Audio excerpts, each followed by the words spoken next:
Back to our weather. Here's a look at the east side right now of Manhattan from Long Island City. It looks like the rain is starting to clear up, and more rain. Yeah, no, we don't see any more rain on the camera there.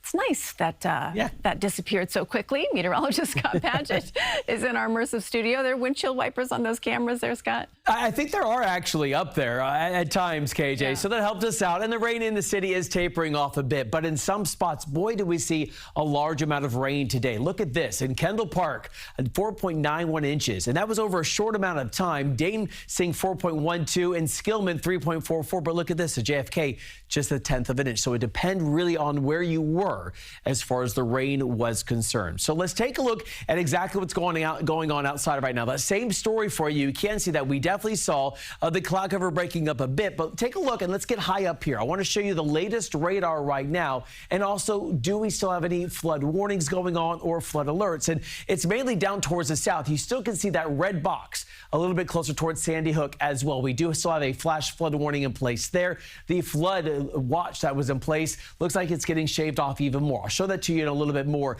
coming up. But let's go and zoom our way back down. I want to show you the radar again. We're now at 618 on our first alert radar. And the rain, yeah, it's still around in some spots, tapering off in the city just a bit. But you can see that this is what we saw as we went through the afternoon hours. Some training thunderstorms dropping a large amount of rain, and a lot of that falling in Middlesex County, Mercer County, Hunterdon, and also stretching its way into parts of Monmouth County, where we still have this flash flood warning that remains in effect until 6:45. Really not raining right now, but the leftover runoff from those storms that were slowly moving through still is causing a concern. And you can see as we put this radar estimated rainfall in motion over the last 6 hours, this bullseye showing more than 5 inches of rain in some spots near looks like North Brunswick, South Brunswick as well. Edison seeing a large amount of that rain as those storms work their way on through.